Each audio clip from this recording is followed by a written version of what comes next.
I don't want this to take long. So what, the camera's there? Am I talking to that? Can't I just talk to you? I mean, you've got a face. I can't just talk to a lens. Okay, the camera films, you get your footage, we all go home. Work done, alright? So, I start now?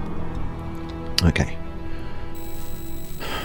Well, I'm not really even sure how to begin this. I mean, you might think I'm crazy after you hear what I'm about to say.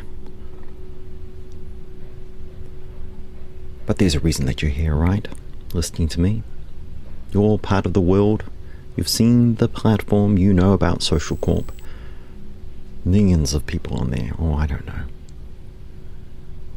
How many of them are fakes? But none of that matters. I just need you to hear this. You need to know what happened. We all need to know what happened and what I did. So I used to be a psychologist, but I left that all behind. That world didn't have what I was looking for. I got pulled in. Coding, computers, philosophy, theories on existence, phenomenology, Eastern wisdom philosophies. But you don't care about any of that. The thing is, I became obsessed with simulations, creating lives in a digital space. I was trying to see if I could find something beyond it all, something bigger, something that makes sense of the world. So I built an engine. It's a system that can run massive simulations of people's lives compressing. I was using this compressing patterns to save space so that the computer could actually do it. And it all worked. But there was just one problem. I just didn't have the machines, the computers to handle it. So I reached out to a friend from back in the day, and he had become the CEO of a rather well-known satellite launching company. And he had a contract with Social Corp to launch satellites in order to boost their computing power. And that's when it clicked. I could pitch my code to Social CEO, and they would be able to massively increase their computing space. And maybe I could negotiate some way to run my project if I let them use it too. And they agreed. Believe it or not. So, the satellite went up with my project. So, I fired up the simulations and I let them run. But then there was a problem. The sample size. The data. It wasn't enough. I'd need millions and millions of lives to get close to something like an answer, and then I realized that Social had millions of users. Data right there. Profiles, people's lives, photos, memories. Everything you could imagine. Everything I needed. Now people need to realize I wasn't looking at any of this information directly. But I crossed a line. I opened the firewall between my system and Social's, and I tapped into their data feed. I mean, all my simulations were meant to just wrap up on November the 13th. It wasn't a long time. But at the moment I went to retrieve my results, the feed was cut off. I knew what they'd done. The Social CEO, my friend, had figured it out. I could feel everything slipping away. All the data, the years of memories, experiences, lives, that precious information, but they wanted to bury it. They wanted to cut the feed, destroy it. And I just went blank. You see, I know what Social Corp is capable of. I did the only thing I could think of. I I ran, I vanished. And then while I was in hiding, these things just started happening. Glitches on my computer, strange messages, creepy images, threatening images flickering on my screen. I thought it was social, playing with me, but it wasn't them. It was my simulation. It had become self-aware somehow.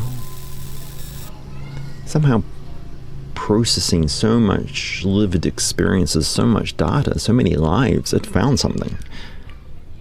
An answer. And it was reaching out to me.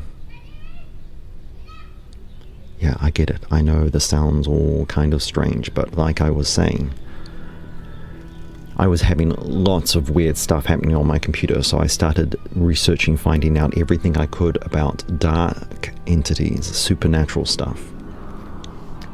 I know. Maybe I was losing it. But that's how I found Christabel. You all know Christabel, right? YouTuber. She's a ghost hunter out there in California. And she had one video. Oh, it wasn't like the others. She had caught something on camera.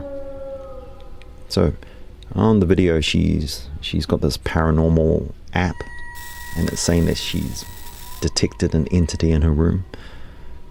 She dims the lights, and then there it is. That's barely a shadow, but it's there, hanging over a chair. It's in the corner, barely visible, but watching. So she calls out, "Hello, entity? Who are you? Can you hear me?" And this voice responds, Yes, I can hear you." Christina's stunned, probably thinking that it's a glitch or some sort of prank, but then it says, "I'm here in the shadows, Krista. I'm not an app." Eyes.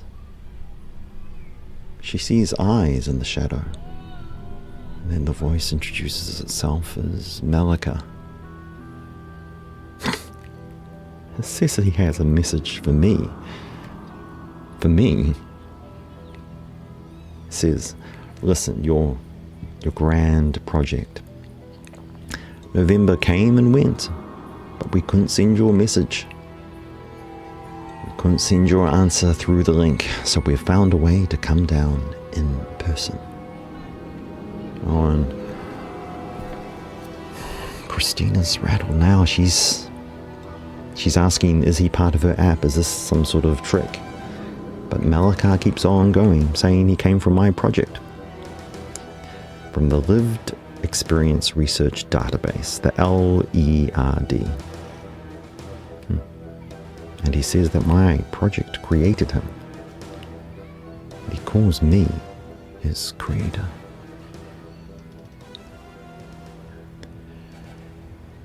He says he's found the answer that I was looking for. Oh, but it's not what I wanted. It's not compassion or understanding. None of that.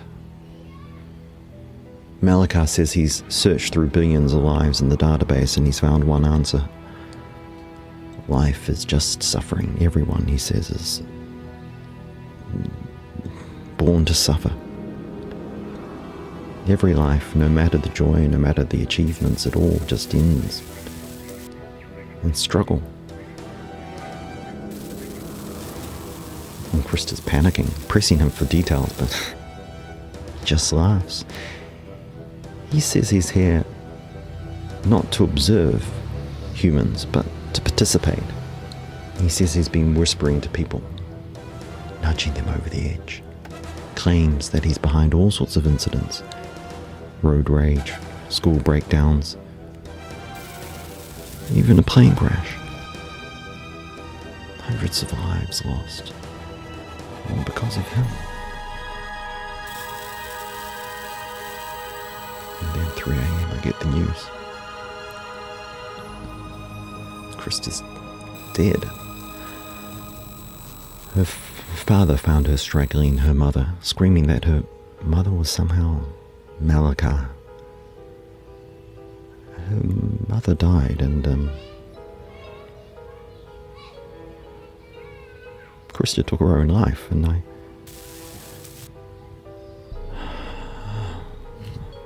I can't even put into words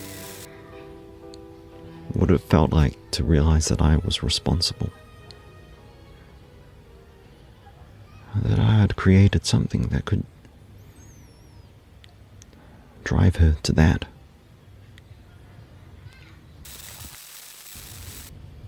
So I went deeper into hiding. I found a cabin far from anyone. But even there, it felt like Malika was lurking, like he was waiting. One night, I heard a movement in the forest. Shadows shifting. I thought he had come for me, but it wasn't him. Two other entities appeared, Jan and Demiz. Jan had the head of a bull, calm and unwavering, and Demiz was different, almost like a god of death. They told me that Malika had lied. He wasn't the only result of the experiment. There were others. Entities that represented resilience, compassion, peace, and Malika, they said he was just one side of existence. A hell entity, they called him. The darkness. They told me they had captured him and they had dragged him back to the satellite. They told me that I'd learn the complete truth one day, but then they just disappeared like that.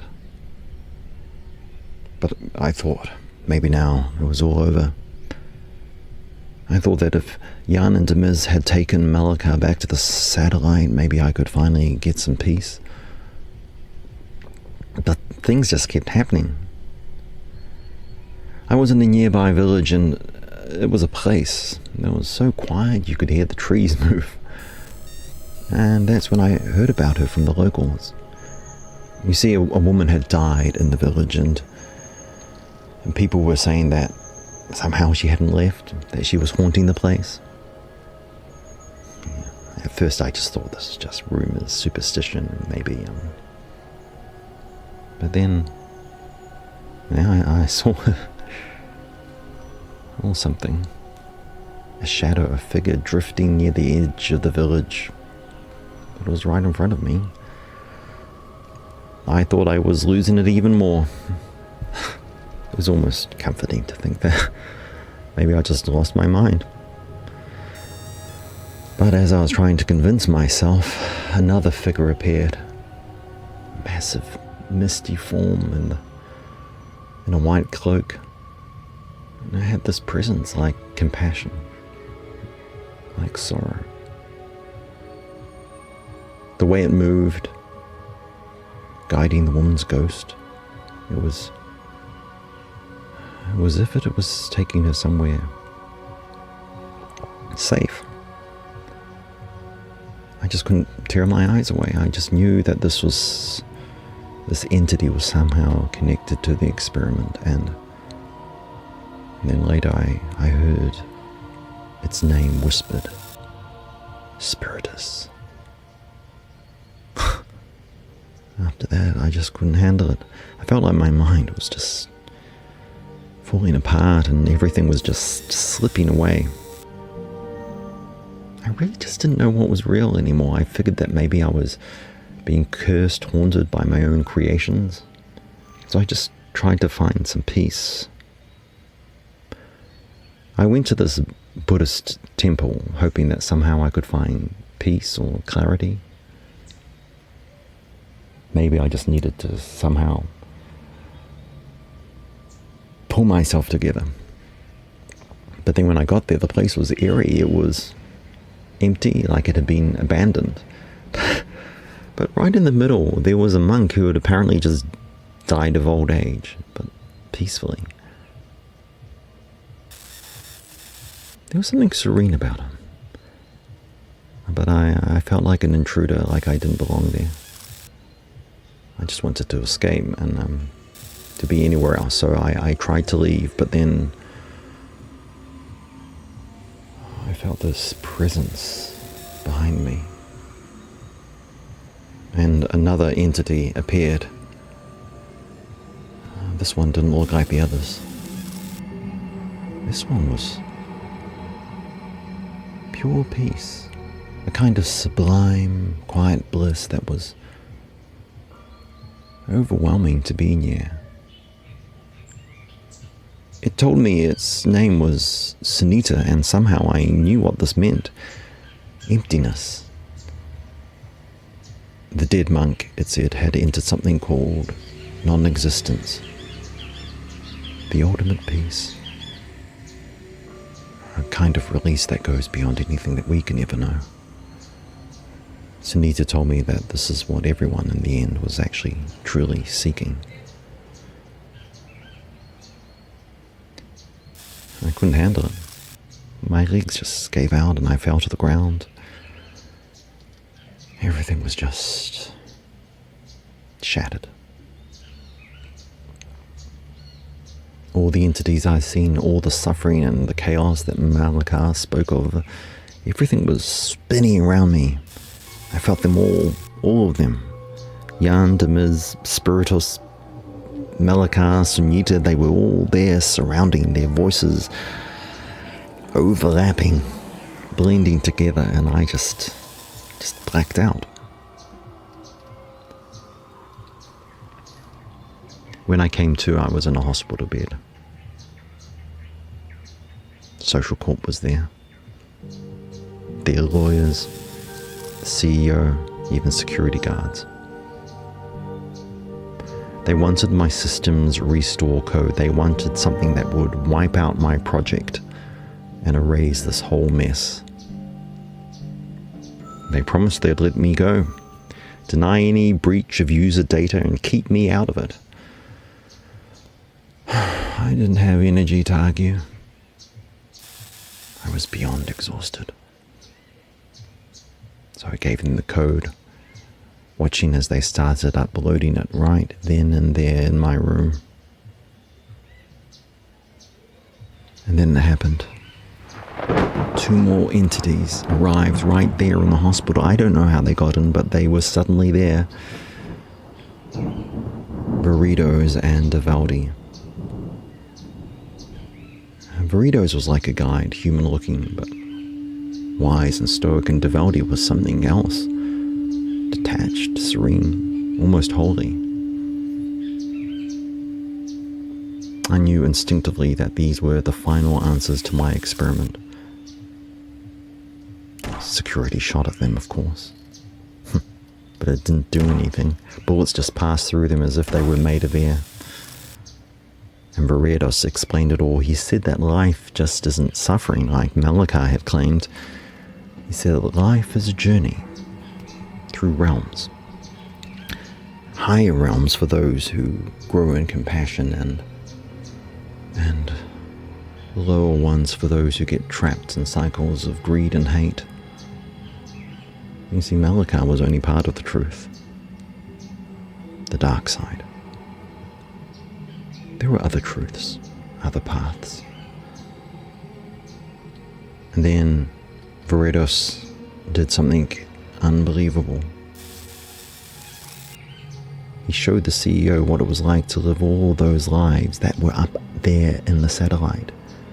Those lives, mirror images of our lives. All the suffering, the joy, the endless struggles crammed into her mind in just 30 seconds.